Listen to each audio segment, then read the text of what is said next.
Hello, friends. Welcome again Hello. to Hello. Welcome to In Response.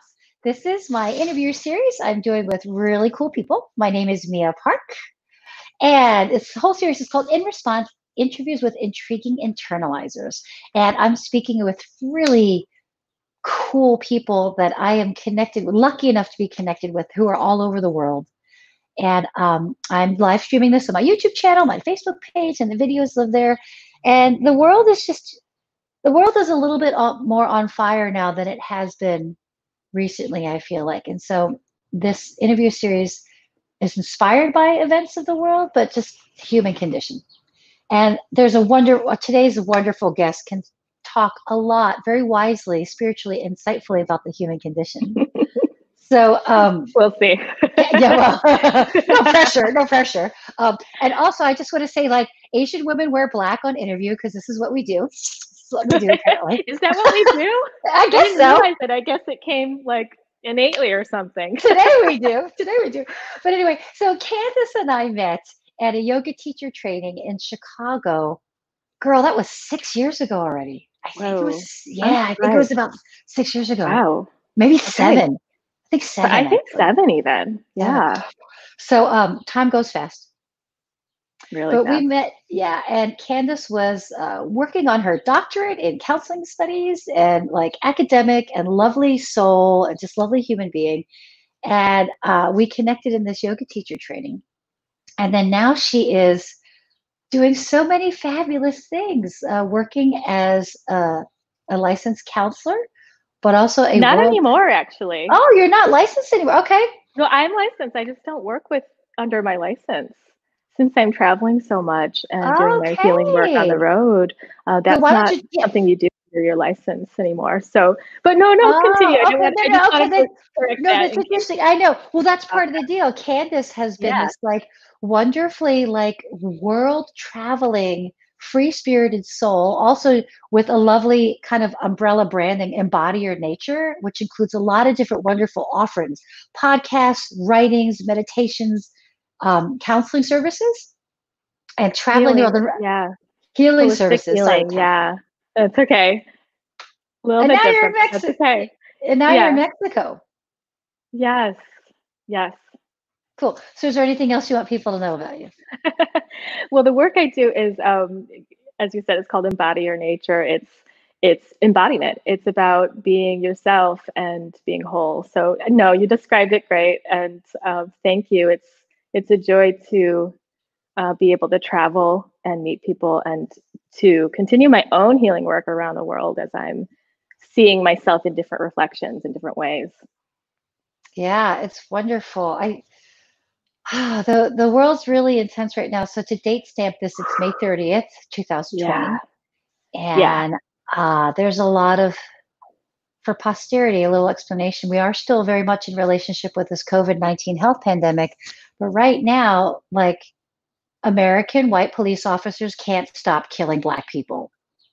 It's very upsetting. It's The world is just particularly on fire right now. And um, yes. well, I normally ask people what's going on immediately in their outside world, but what's going on in your experience just in the world outside?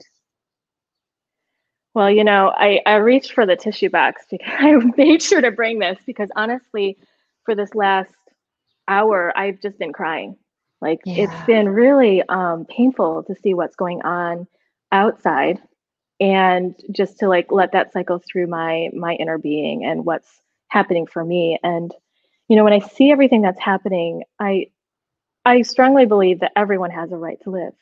Everyone has a right to be free and to enjoy their life as they want. And it's so painful to see when that's not happening. And but what happens inside of me is that I look at, where is this touching me? Where is this painful for me and why? And to support myself through that piece, because what I see with this is that's happening that you mentioned, and also with Hong Kong and people losing their freedom there, and all in different places around the world. It's not just these two places. It's been happening Yeah. forever, right? But for me personally and spiritually, what I see is that I have a very identified part of me with being the oppressed, being the one that gets silenced, being the one that gets pushed down or hurt or wounded or killed. And I mean, obviously I'm alive right now, but what I mean is that there are wounds there living in me. And for me, I believe that a lot of those have come from my ancestry and cultural inheritance, as well as past lives or other dimensional lives. And in this time, it's been really interesting. In this time of the pandemic, I've gotten the chance to look at some of the ways that, in a deeper way, that these unseen forces are living in my body. And, it's interesting, we saw, what is her name? Is it Amy Cooper? I hate to really even use her name too much, but the woman who was in the park in New York with the dog and who weaponized calling the police against a Black man who just, it sounds like, politely asked her to It did, yeah. leash her dog, right? It's like just looking at how it lives in our bodies and how it's lived in my body, like what fear is in my body. And so I can tend to identify with being oppressed. Yeah. And what painfully came to me this last couple of months was that there was a life that I have lived. It just evolved. It came to me in my body that I was the oppressor. And I was like, whoa, that threw me. And it was incredibly painful. And what was even more painful is that it felt like the confirmation I was getting in my knowing and in my body was that it felt like in that life, I had blamed someone just kind of in a similar way, like it's that person that did it. Kind of in these times where it was like not witch hunt times, but where religion was really like you could call someone out on having the wrong religion and they would be killed or something. Yeah. And I called someone out, and that person happened to be, it feels like it's my dad in this life, but not my dad in the past life. So why I'm bringing this up is that I then had this lived experience in the now of feeling how painful it is to be the oppressor, not to make them equal or compare them at all, but that it's the truth that we're all suffering. And if we can begin to feel, then I think that can really start to change. So for me, I was looking at both pieces. And when I look out in the world, I can see both pieces happening. And it's incredibly painful on both sides. It really is. And you have to forgive me for 1 second. I'm going to walk off camera for a second, but I know you can still hear me. That is an amazing insight you just said about, first of all, thanks for sharing your personal life experience that you felt that you were an oppressor and a different time space being. I believe that we are everything because we are multidimensional. I believe that we are the oppressed and we are the oppressor, and that we take turns identifying with both for sure. I think that honestly, as Asian women, we are often unseen and unheard in America, more than obviously who would be the majority. So I think that that's kind of built in. If you're like an intelligent, sensitive Asian American woman, that we can't not be hyper aware of what our reality is. It's certainly not the same experience as obviously being African American in America, because apparently you're a target. Sorry, I'm going off on my thing here. But to bring it back to kind of a spiritual level, what you're talking about, thank you for bringing awareness to the fact that the oppressor also needs to be seen and heard, as well as the oppressed, because we all have that capability inside of us. I actually put something out on Twitter. There's a lot of like binary comments about what happens. And I put something out there saying that the police are not supported to handle their own healing and trauma. So when they have hair trigger responses and they're reacting from an overly primal place. Yeah. And a part of that has to do with the lack of support they're getting as cops. Oh, and my tweet got slammed and they don't want to think it's good guy, bad guy. It's very binary in that way. Yeah. And so that's what keeps us in the trap, right? But that's what I feel for me. I think everything is a very personal, while we have a collective experience, it's an incredibly personal journey. And it's incredibly personal as to what is the next healing step, or what is the aligned movement for us.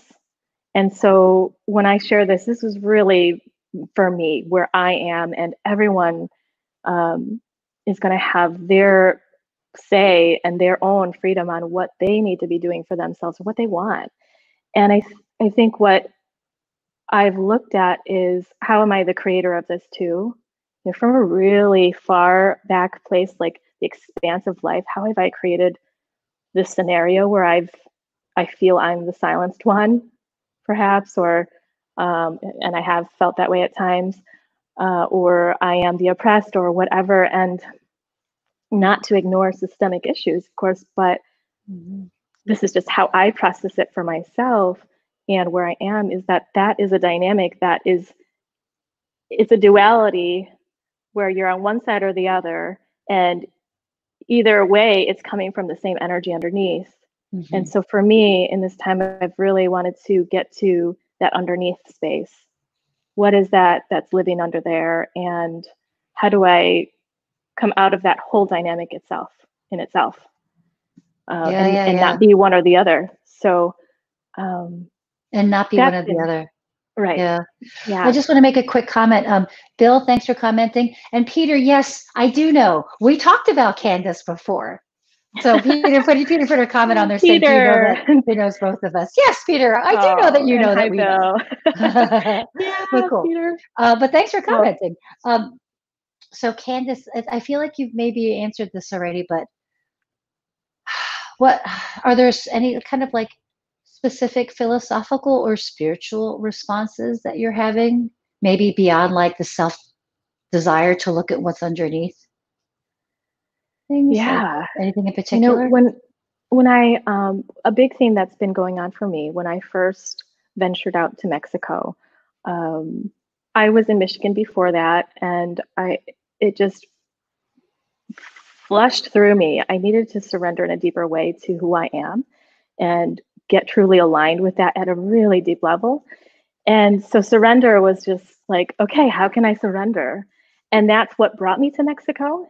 And I felt this impulse to make plans, like for next week, like people kind of normally do when they're on a trip. Let's make the plan for where we're going next. And then either it would like fall apart, or I would feel I didn't want that once it got there, or something else would happen that would stop me. And it started to break down more and more. And then COVID happened. And so it was like every step of the way of this process has been showing me how to surrender even more. And what's been part of the outcome of that is that I feel more present than ever in my body. I mean, I've had to face all sorts of emotions that are presently here and surrender to that.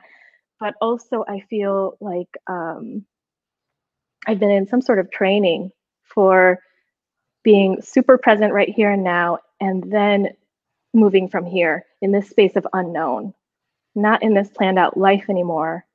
I'm a really good planner. I can be, and I can like try to plan a year out or farther.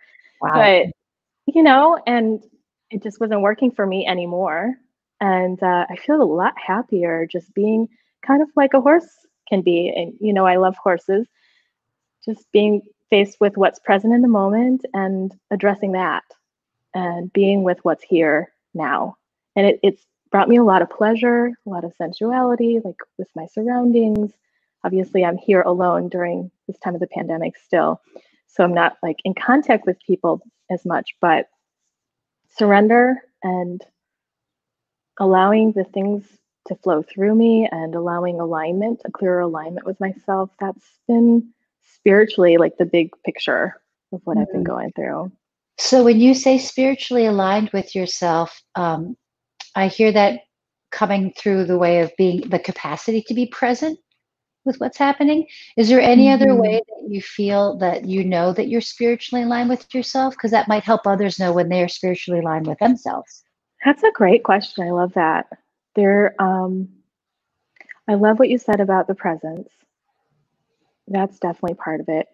And feeling spiritually aligned for me is, let me just take a moment with that. Sure.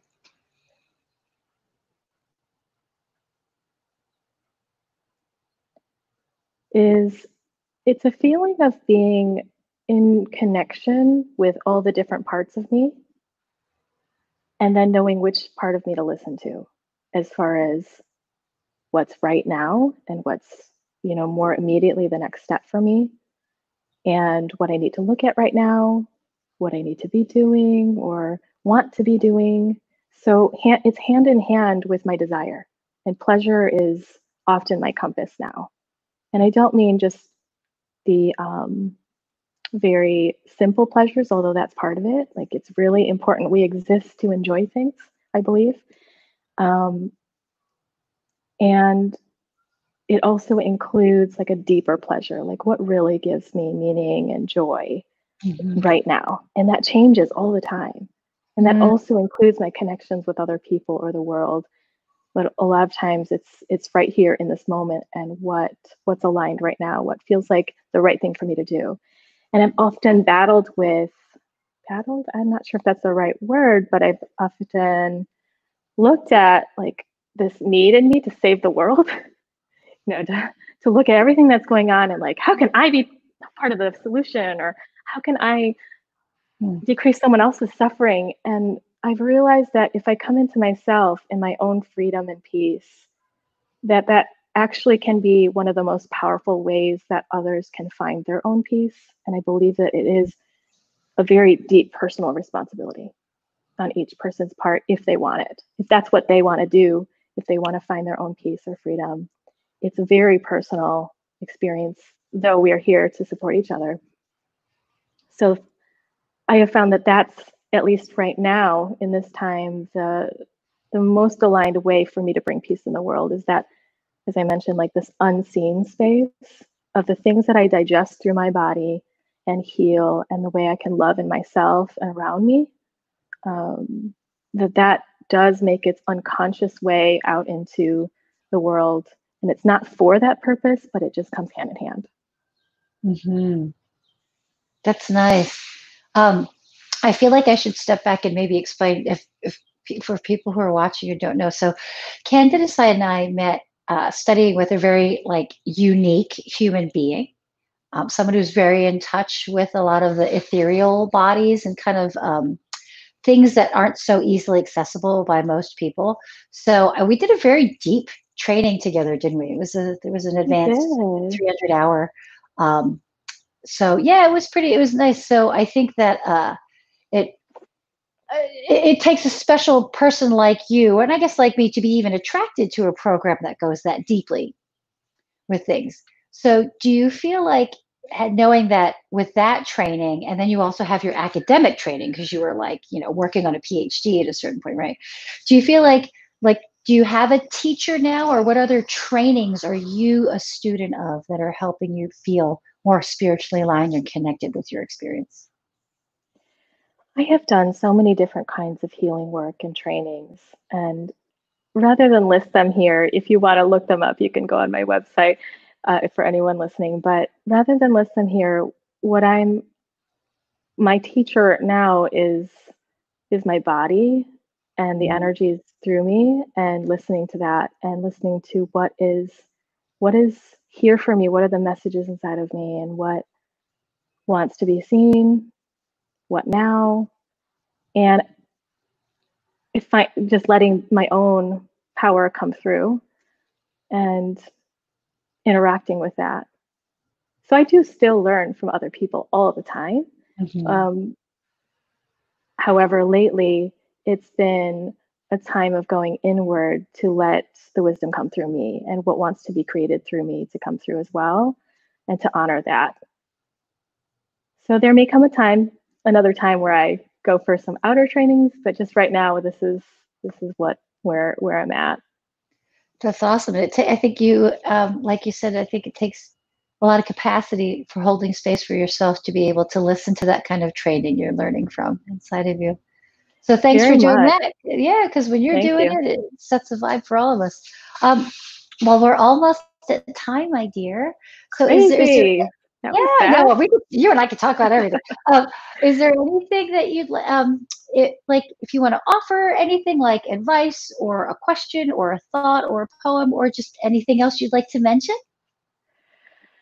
I would just say, just ask yourself how you can love yourself today and what feels right for you today. And see if it's possible to shed some of the outer chatter, like what other people think you should be doing or the pressure to do certain things, and just see what's really right for you. Because I think that during this time of the pandemic, we've been called to pull back into, our own quarters for a reason too, to see what is in alignment with ourselves and what do we really need here now. So that's my encouragement, is to just ask yourself, how can you love yourself today? I'm going to give myself a hug from you because I know you. I know it's so funny, all the different like not only through the media but also when we're physically distancing from people, like how we're kind of saying hi and bye, like of course Korean hearts is now like a staple, Korean hearts, but like I like the one you just said, like, How does Korean hearts go? Yeah. Oh, Korean hearts is this. It's that? I didn't know that. Am I doing it right? Yeah, you are. So all the K-pop stars have been doing this for a couple of years. You see how it looks like a little heart? Right there? Yeah, you see how they're little hearts? Yeah. Yeah, Korean hearts is like, girl, you got to watch yourself some more K-pop and get into some more Korean You clearly do. I'm missing out. So, but You're this giving is me FOMO now. it's okay. There's a lot of things that we don't know, but I like the Korean. So nice when they say I love you and just love in general. Korean hearts. So right back at you. Yeah, right back at you. Thank you so much. So everybody, you should there's Sarah Strether. Having been led astray by teachers in the past, I'm grateful to hear you validate listening to your own self. Hey, thanks, Sarah. Oh, Sarah Strether, wonderful. amazing yoga teacher. You can, friends out there, look her up. Again, what I keep saying, pressure is pushing our baselines up to the surface. So those people like you or like Sarah Strother or like me who are built in to ground ourselves but go out in the world, this internet's actually been a very helpful way to do it. Because I hope that people can study with Sarah or learn from you or just check you out and keep dialing into what I'm doing, like all over the world now, right? So we've got links to Candice's work. If you're watching on Facebook, her links are up there. If you're watching on YouTube, her links are down there. So you want to make sure to keep in touch with Candice because she's clearly very grounded, pure of heart, and with lovely intention. So it's true. It's true. But okay, thanks for watching, everyone. Take care. Be safe. Thank you, everyone. Thanks for coming. Thanks, Candice. Thanks, Mia. Bye. Bye-bye.